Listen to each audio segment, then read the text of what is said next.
In this episode, we're talking with Karl Fitzgerald from Grounded, a not-for-profit organisation established to advocate, incubate and accelerate the development of community land trusts in Australia.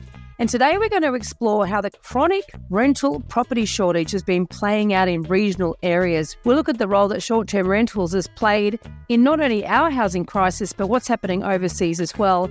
And we'll also look at how community land trusts could be a way in which the more vulnerable in our society can regain housing stability. Welcome to The Elephant in the Room. This is the podcast where we love to talk about the big things in property that never usually get talked about. I'm Veronica Morgan, real estate agent, buyer's agent and buyer's agent mentor, co-host of Foxtel's Location Australia, author of Auction Ready and co-host of Your First Home Buyer Guide. And I'm Chris Bates, mortgage broker, recently ranked number 5 in Australia out of over 18,000 brokers in the annual MPA Top 100 Mortgage Broker Awards. Before we get started, I need to let you know that nothing we say here can be taken as personal advice. We always recommend you engage the services of an appropriate and experienced professional. Our guest today is Karl Fitzgerald, founder and director of Grounded. Karl is an economist and former director of research at Prosper Australia, where he led an innovative research and reform agenda over 18 years. His work focused on the role of speculative investment and its impact on housing affordability. In his role at Prosper, Karl directed the Speculative Vacancy Report series for over 14 years, and this led to the establishment of the Victorian Vacancy Tax, which the UN Special Rapporteurs, how do you say it, favourably reference. Now, he's also played a pivotal role in advocating for Victoria's rezoning Windfalls Gains Trust, and I think this is quite interesting. This was introduced to return rezoning profits back to communities for vital infrastructure, including public transport and schools. And Prosper's Staged Releases report, also by Karl and published in 2022, disproved the myth that housing supply trickles down into affordability, critiquing the edifice that current housing affordability policy rides on. Karl believes that a community-led alternative is urgently required and community land trusts are the vehicle needed. This will provide an important alternative to the dominant housing models, adding competitive pressures whilst foregrounding equity and justice. Now, this is pretty interesting. Sounds very left-leaning, but hey, we're going to get into this. We're not political here, by the way. We really appreciate you joining us today, Karl. I think a lot of the research you've been doing is really interesting and it's going to shed a really different light on a lot of the conversations that have been had around affordability. So thank you. Yeah, good to be here.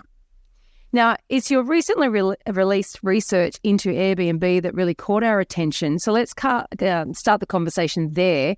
You've looked into the impact of increased short-term rentals in 13 regional towns across the country. Could you please explain for us your methodology and the key findings in that report? Yeah, certainly. Well, I was really interested in looking at some of the basics to what short-term rental investors were earning compared to long-term rental investors and how that's influenced housing supply. Everyone's sort of compared short-term rentals to the entire dwelling stock. And when you do that under the 13 towns we analysed, it looks pretty minuscule as only consuming 5.7% of stock. But the real change is being felt in the rental market. So I wanted to compare short-term rentals to long-term rentals. And when you look at it in that realm, you see that short-term rentals are about a third of the rental supply in communities like Apollo Bay, Noosa, there's, Byron Bay, all sorts of towns that we've read about that having rental crises, and this growth of short-term rentals has really not been considered as having much of an impact. So I was like, well, I'm going to look at it from a different perspective and see what we come up with.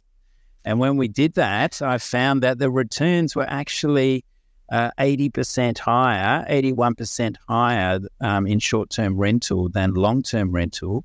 And that was with occupancy rates barely 50%. So the returns are growing and it's having an influence. And when I looked at how the growth of Airbnb had taken off in the last decade and compared that to the annual housing supply growth, it was akin to 74% of new housing supply being lost to short-term rentals. So that distinction or that that distinction between looking at short-term rentals as a proportion of the total available total housing stock versus the long-term rental stock is, I guess, really alarming. I think everyone knows that you do get a greater return for short-term rental over long-term rental, but I had no idea it was quite that high. Now, is that gross return, or are you trying to factor in the costs associated with that as well? Because there are greater costs associated with short-term rentals.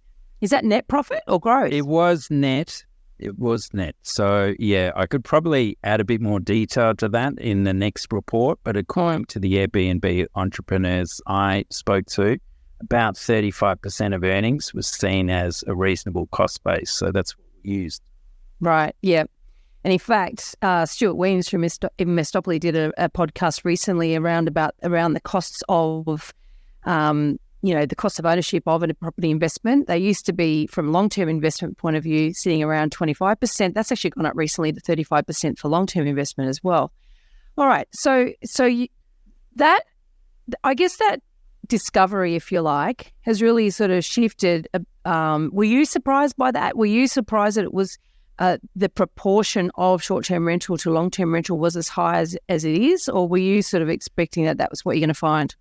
Well, I was surprised when I looked at these median rates, because in Apollo Bay, there's more than twice as many short-term rentals as long-term rentals. And we've all seen the media stories down here in Victoria of key workers not being able to get anywhere. Even doctors can't find anywhere to live down there. So it's really threatening the viability of the town. Noosa Heads, it was a similar thing, 209%, double the short-term rentals, and Port Douglas, 135%. So these were the sort of three outliers in terms of that concentration of short-term rental to long-term rental. And when you think that in Apollo Bay, they're earning 173% more than what they can in long-term rental, we know that's going to have an impact on supply. Yeah. And no one had really put those two together. So that's what we did, and that's why we got quite a bit of media. Fair enough. And it sort of stands to reason, if you presented with those two options as a property owner, you're thinking, well, I'm probably foolish to leave my property in the long-term rental pool when I can potentially do that. So it's sort of, follow the money, isn't it? Now, I know that you measured that proportion of new housing supply that has gone to short-term rental. So I get now you've explained how you've come up with that figure. So that's really, it's not literally every, new house, every new subdivision that is offered 75% or 70% goes to short-term rental. Has it been possible to track the amount of transference from long-term rental to short-term rental? Like how many of those properties have been holiday homes that have been offered for short-term rental versus those that have had those sort of cheap and cheerful start-ups to change their usage effectively? Has there been any way to measure that? No, not as of yet. That's a very, very detailed approach, which I imagine would require a lot of database improvement at council level. And as we know, some of those sort of challenges are lower down the priority list there. So, the data's not perfect, and there's, improvements we can make to the methodology, but we thought that it was an important conversation starter that's required. One of the things we also recognized was that we couldn't actually figure out how many existing traditional bed and breakfasts there were that had transferred over to Airbnb. So for that reason, was one of the reasons why we only looked at active listings rather than total listings. And then of those active listings, we discounted that again, just to make it a little bit more conservative. Yeah, it's always a challenge when you try to do new research, and the data sources are a bit messy, if you like. You've got a number of charts in the report, and in a few of them, I think you've noted Airbnb as a percentage of long-term rental property. So are you using the term Airbnb and short-term rentals interchangeably? I am. Yep. Yeah, okay. So how has that changed as a proportion of short-term rental to long-term rental? How has that changed over the past decade? So if you compare, say, 2014 to now, can you easily sort of point to what the difference would have been in a macro level?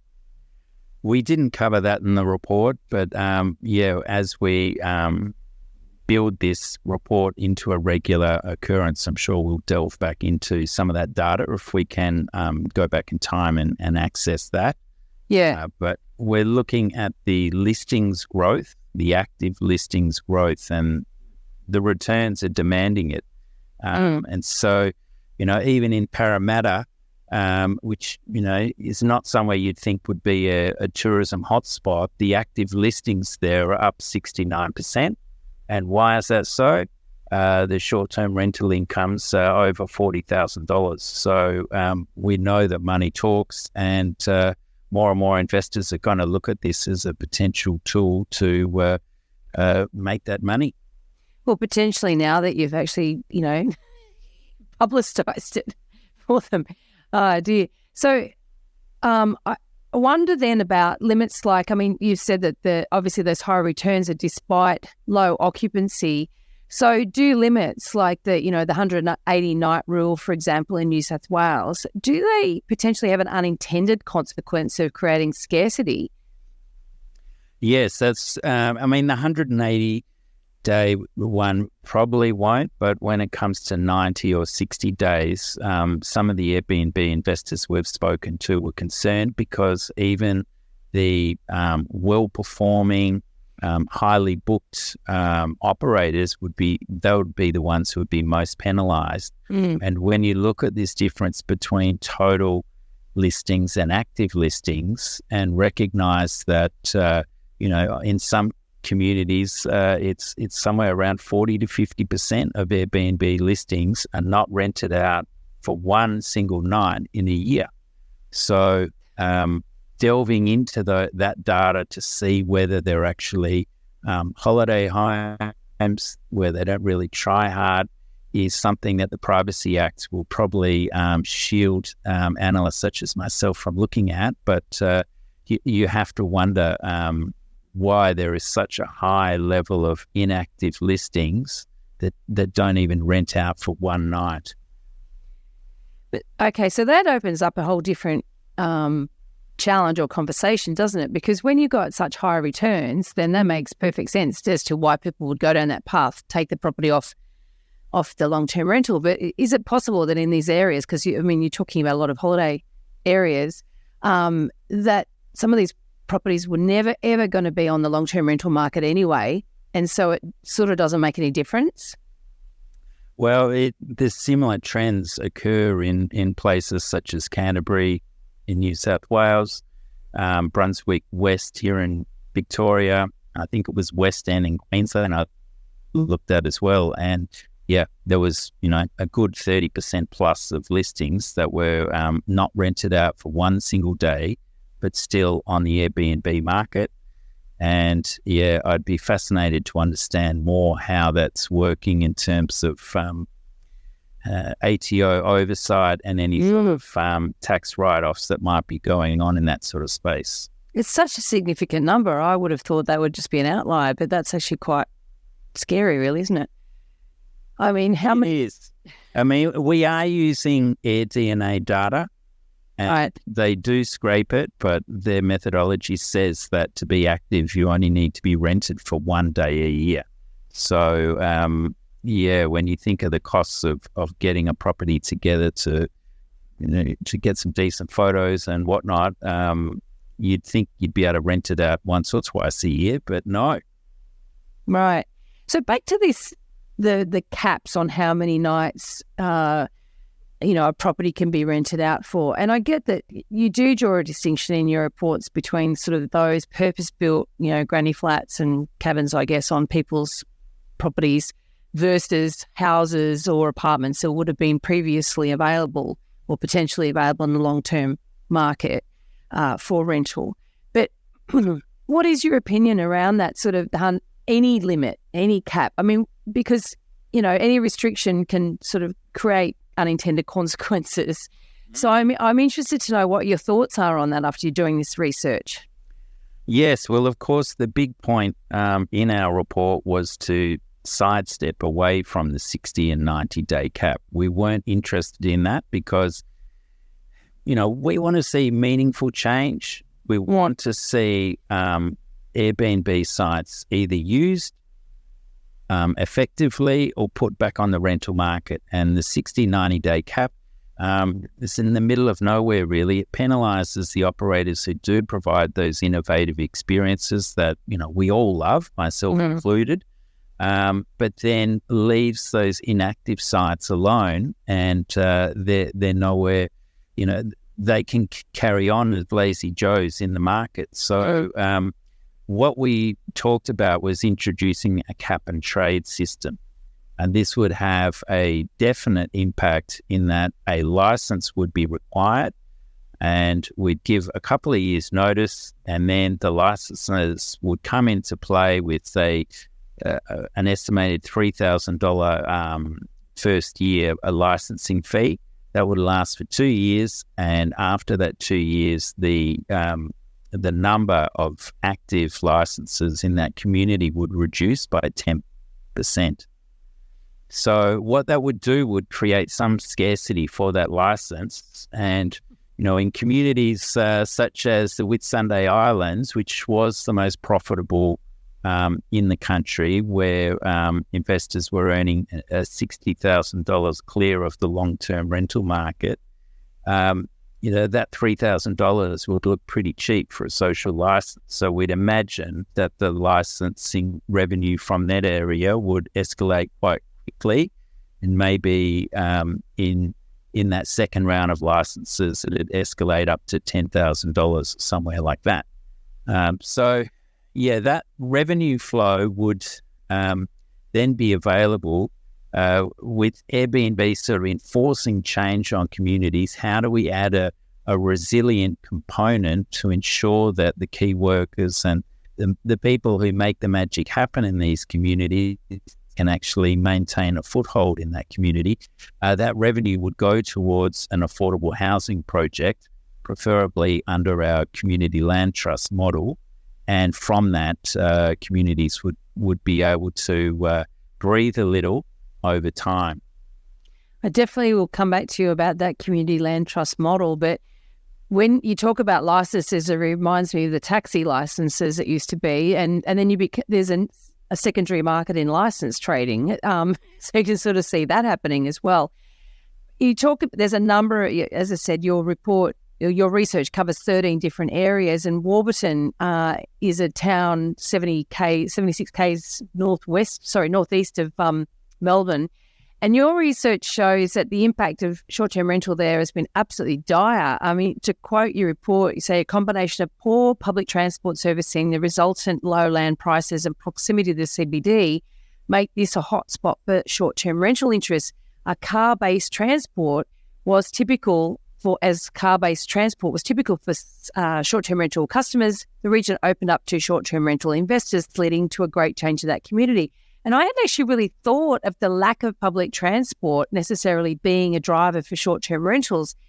Quite fascinating. Can you shed any more light on that? Yes, well, that's how land prices play out, and that's where geospatial analysis and the property investment world is such a useful tool to find those huge differentials where the difference between a market rent and the typical rent there is quite significant. And so with Airbnb making such a community more attractive, alongside the physical constraints that community faces. And we did try to really point that out, that because Warburton is smack bang in the middle of the dividing ranges, they've had some big fire dangers there in the past, so there's not much sprawl going on, development on the fringe. So really the growth in short-term rentals took a lot from total housing supply there.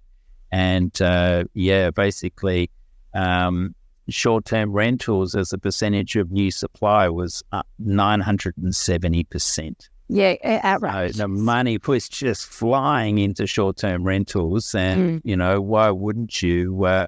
When you can earn good money, double the sort of rental income available, and you're bound to do that sort of investment if you can. So it was a unique location there that we had to point out carefully why there was such an impact. But still, people on the ground there are sleeping in cars, doing it really tough, and government doesn't have any answers. Yeah. The Victorian government has proposed a 7.5% levy. And as the report points out, as our submissions to Victorian Treasury have pointed out, that levy will simply be passed on to consumers. And it won't actually do much to return any of that supply back to either the home buying or long-term rental market. I'm on a personal mission to help more people make better property decisions. And you can find out all about what I'm working on at veronicamorgan.com.au. And there you'll find resources for first home buyers, details about my buyer's agent mentoring program, access to suburb help for investors, or if you're looking to buy your dream home or an investment property in Sydney's inner west, eastern suburbs or lower North Shore, you can connect with my team at Good Deeds Property Buyers. If you're thinking about buying your first home, upgrading to a new one, or purchasing an investment property anywhere in Australia, we would love to carefully guide you through this journey and importantly get the finance right. Please reach out via our website, wealthful.com.au. You also mentioned in your report about that just saying that, not only the higher returns, but short-term tenant engagement periods with short-term rentals, where the exposure to long-term damage by risky tenants is minimised. Do you think it is possible that some investors have had a run of troublesome tenants and therefore the temptation to convert to, short-term rental is absolutely irresistible? Yes, certainly that's the case. You earn more, there's less hassle. Why wouldn't you do it? There's been a lot of media about Victoria's new rental regulations. That's probably had some impact. I can't see why putting a proper heater in and some decent awnings and a few other bits and pieces is so radical when the growth in Australian land prices has been so extreme of recent. So it's obviously a lot of competing forces influencing outcomes there, but certainly something for similar communities that are landlocked and perhaps facing this sort of tourism demand need to take into account. How are these towns still functioning? I've seen the news stories about families. Families with both parents in work, even living in cars. I don't know how you do it. I just cannot fathom how you do it. But how are these towns still functioning if core workers can't find accommodation? What will be the breaking point? Yeah, well, it's phenomenal that there aren't people out in the streets really protesting this, and people just feel so helpless about housing. But, the answer to your question is commute times. People are just driving further and further to service these communities, and many Airbnb operators talk about the difficulty of attracting key staff who will stick with them over the medium to long term, and that's one of the stress points for them. So that's another reason why they're some of the people we've spoken to are interested in a system that shares some of the bounty from the Airbnb phenomena and gives them a social license to actually be able to walk down the street holding their head up. Yeah. You mentioned you've made some discoveries about what's been happening overseas. Is this, I'm presuming this is not a phenomena that's unique to Australia. Yes, well, that's true. I thought, how can we keep the pressure on Australian governments and build the profile of this cap and trade policy around the world? And so we have looked at global cities such as Berlin, Barcelona, London, San Francisco, Zurich, and a few others. Sydney was in there, and found that the difference between long-term rentals and short-term rental earnings in gross terms this time was 123%. So absolutely phenomenal. And the profitability in Berlin was something like 220%. Barcelona 199%. And people are now, they've developed a term I've never heard of until recently: over tourism. Well, there were some protests and was it riots even in Barcelona, a couple of weeks ago. I mean, yes, beautiful women with water pistols protesting and shooting tourists. So I was like, oh my God, I can't mention that after Donald Trump. But that's where people are getting to. And, lo and behold, some on the left are talking about the need for rent capping and the like, and that'll scare more investors out of the market. The right is blaming immigration, and, people seem to be believing that more, and the rise of the far right. So we really need to get onto this housing issue before it really causes too many more, it destroys the social contract is what I'm trying to say. It's quite fascinating because it really feels like this has been hiding in plain sight for a while, and there's a lot of politics around all the reasons and all the solutions, and very little recognition. It's multifaceted, but certainly this, in terms of its magnitude, is, it's like, the very fact that it's widespread into this magnitude. I've always felt uncomfortable with a lot of rhetoric around property investment being problematic because housing should be about shelter, not wealth creation.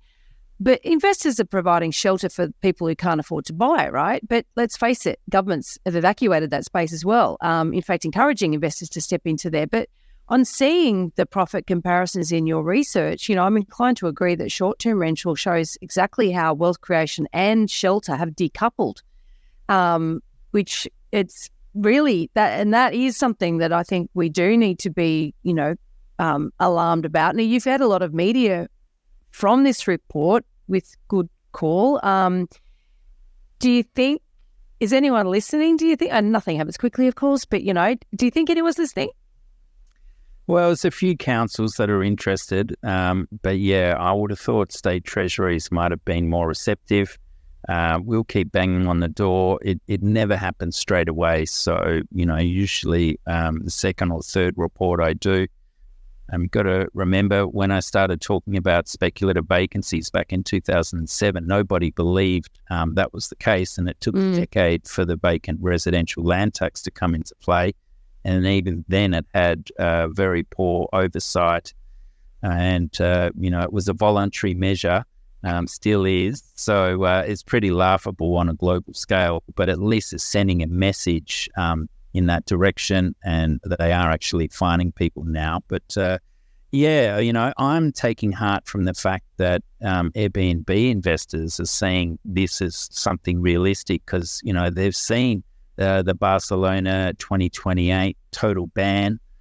They've seen that in New York. They've seen 60-day caps, 90-day caps coming through. And, it feels like something is going to have to change in this space. So why not let's have something that is somewhat market-orientated and allow those who are doing good work to continue, and discourage those who aren't to return back to the traditional housing market. So that's one of the benefits of it. And then along the way, we are funding the sort of long-term affordable housing that communities urgently need now that the housing market's failing even middle-class Australians. So how does a community land trust actually work then?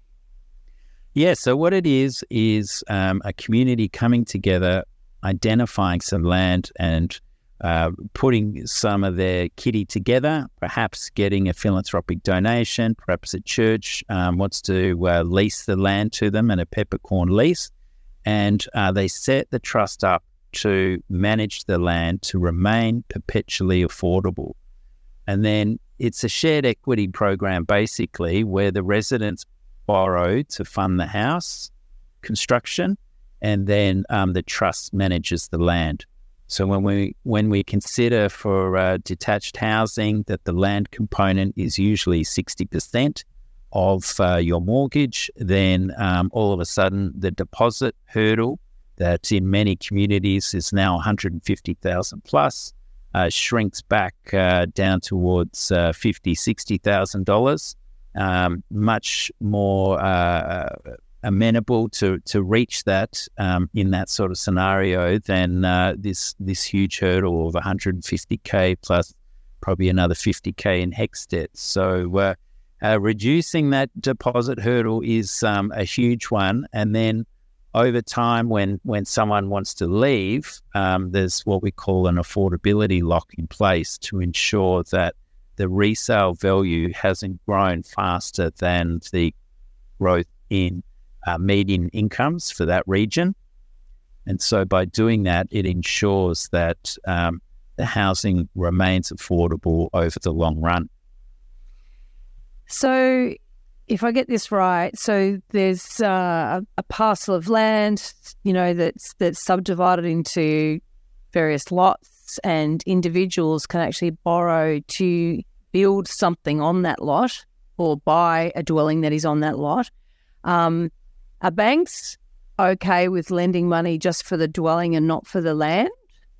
Well, that has been the big question, and community land trusts have been operational in America for 50 years, but of course in Australia we haven't been able to get that up for precisely this issue.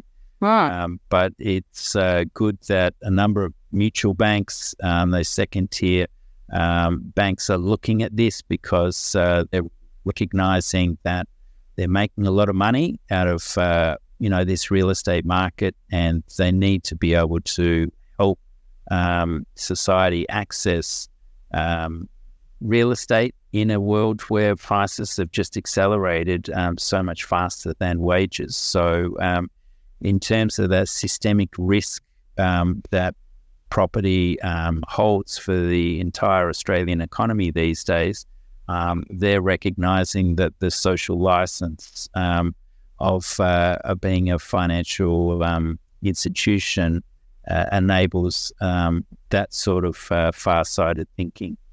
Although, in a way, it's just like paying rent to the bank, though, isn't it? It's just, and I guess to some degree you have certainty and long-term tenure and all those sorts of things, and maybe there's an asset of sorts that you can trade, subject to limitations when you move on. What do you anticipate would be the qualification or the entry requirements to be able to access a property under these in the land trust? I'll just finish off that last question by saying that in America, where they've got this history of 50 years of community land trusts and longer in other forms of land rent communities, is that Fannie Mae, well, basically during the GFC, the foreclosure rate was 8 times lower in community land trusts than in the open market. So the risk of lending to residents in these communities is a lot lower. One of the reasons is that the community land trust has a financial advisor type role inbuilt into its mentoring of its residents, and all mortgage payments are securitized and channeled through the trust. So the trust gets any forewarning of anyone who's having troubles meeting their obligations. So that's certainly a useful a scenario to help minimize the risk for the bank. And then of recent, Fannie Mae's actually developed a pro forma banking contract because they're recognizing that more needs to be done to assist residents who are locked out of housing, and this sort of process helps minimize that risk again for the banking industry. But yeah, one of our challenges in Australia is that for a not-for-profit type development that we're interested in, according to ATO legislation regarding tax deductibility and DGR status, one of the problems we have is that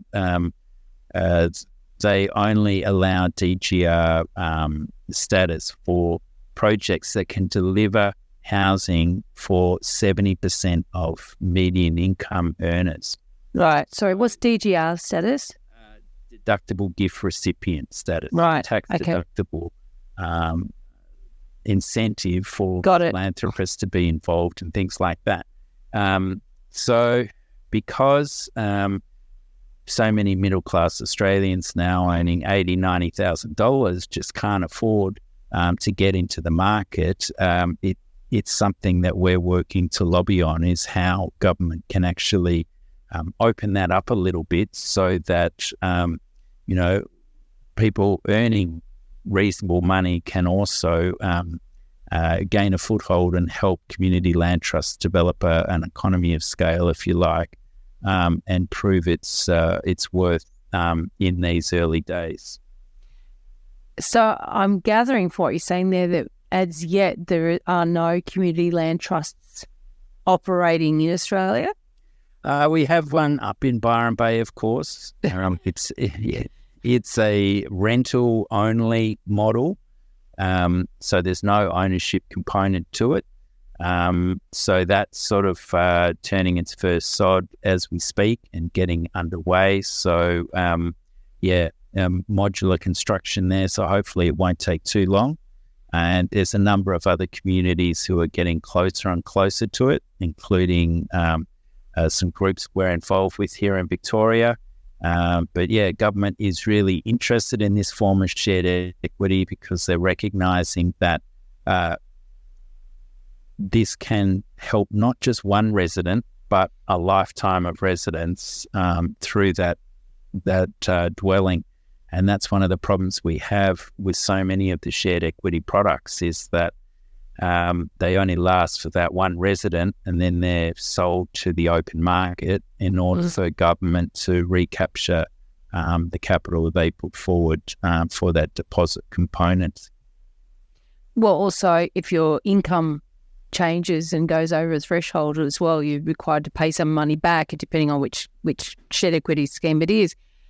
So, okay, but I mean, I would imagine that we've got, like you say, middle Australians on sort of, 80,000, 90,000 a year, unable to find housing, which is unfathomable, really. But below them, in terms of income, you've got an even more vulnerable cohort that's got less options available. Isn't it smarter just to target them and try to get them sorted because they've got less resources, perhaps? Well, pre-pandemic, yes, that's what we're aiming for. Lo and behold, Australian land prices during the pandemic increased by $2.7 trillion in 2 years. It was, a 25% increase in land prices in 2 years, and we're still struggling to keep up with that pressure load that's been heaped on society. So that's meaning that we're really reliant on philanthropic land donations, but they're as rare as hen's teeth. So if any property owners out there want to get in touch, I'd love to talk to you. There's a number of ethical landowners who are wanting to do good for their communities. But then, of course, the construction and on-costs are also adding so much to the whole profile that, we're the way our numbers are looking, we need to try and remove some of these, reasonable income earners, key workers and the like from the rental market, so that it frees up space for those further down the property ladder to actually find some headroom within the rental market and some stability there. But certainly over time, one of the benefits of the CLT is that once it pays off those project costs, it can then start self-funding more affordable housing, which will be tailored further down the income stream. Well, the sort of links it back into your Airbnb research here, because you're talking your cap and trade proposal is I guess a way of potentially funding some of that as well, correct? Yes, that's true. And, so many problems have been handballed down the government chain, from the feds to states, and local councils are just, dealing with raw survivability issues and putting on, food trucks and the like to help their people survive. And in a rate-capped world, they're struggling to deal with all of these issues and climate change. More than half our rating bill went on potholes around it here in Hepburnshire. The problems keep mounting up. But if we could share some of this bounty from the short-term rental market to enable those same investors to have a reliable employment pool for the required work to keep the tourism industry humming. It feels like, from a problem to a solution was the tagline to our report, and that's what the beauty is of sharing some of this bounty amongst the community that helps create the magic that brings tourists in. Yeah, and I can imagine a lot of individuals be saying, bugger off, I don't want to share my bounty with you. But if you look at that bigger picture, whereas, if restaurants can't get staff, barista, I need someone to make my coffee. But that's those services that actually provide a bit of enjoyment. But in terms of nurses and doctors and teachers and ambos and the like, and garbage collectors and cleaners and everything that basically makes the world run. So, and this is where I was interested in my question before about at what point is there a tipping point? Because there must be a point at which it just becomes untenable to operate without key staff that are actually living in a commutable distance. And is there any evidence of areas that are really starting to not or no longer function as a result of this? Oh, goodness. Well, I mean, I nearly fell over when I saw a current affair doing a story on is the housing crisis driving the domestic violence we're seeing? And I was like, oh, thank God someone's talking about it. So, in terms of societal breakdown, those sort of issues and carjackings and the like, and just this feeling of being unsafe is the tension that's starting to etch away at, our beautiful social democracy here. So that's, I can't say that there's, we've got failed state, failed councils, but it's sad to see in Victoria, I think there's a dozen, 12 out of 79 councils are now in administration, a lot because of councillor dysfunction. But yeah, some of those metrics are building, and it won't be long until we're reading reports on those sort of metrics that inevitably tie back to the simplicity of just keeping a roof over one's head, and from that being able to treat their family members, their neighbours well, and put good food in their tummy so they don't need to spend a fortune at the doctors and so forth. So good housing is preventative in nature in terms of the sort of social dysfunction that's just becoming so common in our news feeds. Yeah. I mean, look at that. We've talked about it many times in this podcast about this gap, between those that have and those that have not, and certainly with the property market as well. With the rise in the, people buying property to live in as opposed to renting property to live in, that the intervention that's been handed to their kids and grandkids by, parents and grandparents, so that younger people can get into the property market as a buyer. And that's just going to feed that that gap as well. Those who currently aren't in their family they don't have the generational wealth to hand down.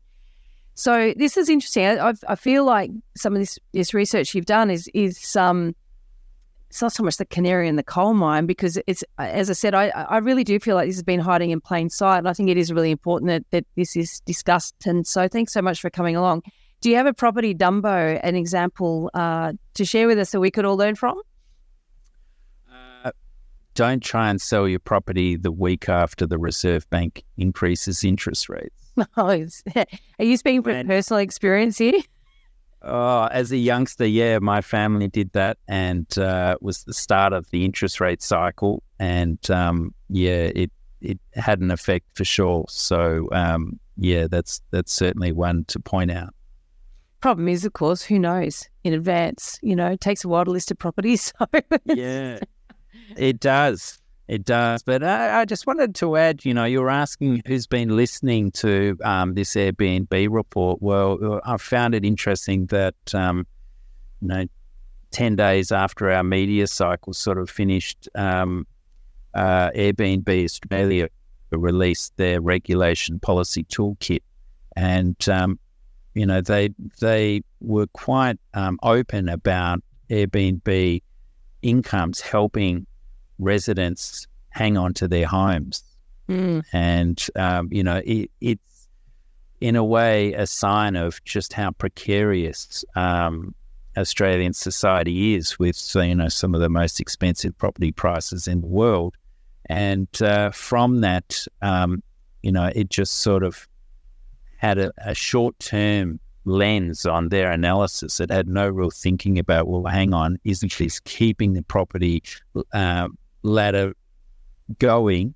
And from that, the pressures are wider for throughout society. So hopefully Airbnb is going to change their tenor and recognise they can't keep growing forever, and they need to come up with a reasonable level of concentration within communities, because at the moment it's growth at all costs, and we just are saying, look, let's pare that back a bit and ensure there's some balance. And if that's to occur, then communities can keep providing the good times that tourists yearn for. So we need a longer term lens on how we look at property.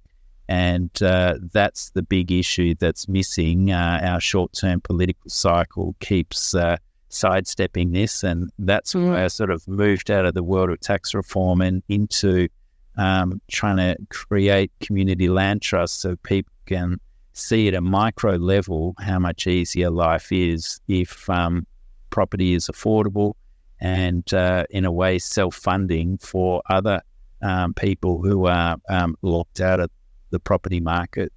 It's interesting. I mean, just referring to Airbnb's toolkit and their spin on that, I mean, that's just PR, isn't it, really? At the end of the day, it's like, oh, God, we might be contributing to the rental shortage, so let's show that in these tough times of high inflation and rising costs of living that we allow Australians to retain either their holiday home that they might otherwise have to sell, or their home by renting out spare bedrooms, for argument's sake. So, there might be a little bit in that for some people, but at the end of the day, it sounds to me like a bit of media management. That's really interesting chat, Karl, and I really appreciate you coming along today. So we'll put the link in the show notes to grounded. Is it .au or .com.au? .org.au. We'll put the link in the show notes to that. And so if anyone is interested, or if you do have a parcel of land that you feel like you want to be philanthropic and be part of this, or just find out more about it. I mean, we've had community housing providers on the podcast before, but certainly this is a very different sort of approach and spin. So thanks again for coming along. If you have a question that you'd like us to answer in an upcoming Q&A episode, you can send us a voicemail or written question via the website, theelephantintheroom.com.au, or you can email us directly at questions@theelephantintheroom.com.au. If you like what you're hearing, please share this episode with others you feel would benefit. And while you're at it, why not leave us an iTunes review? 5 stars would be great. I know that sounds a bit cringy, but we have it on good authority that every review helps make it easier for other people to find out about us and hear what our amazing guests have to say.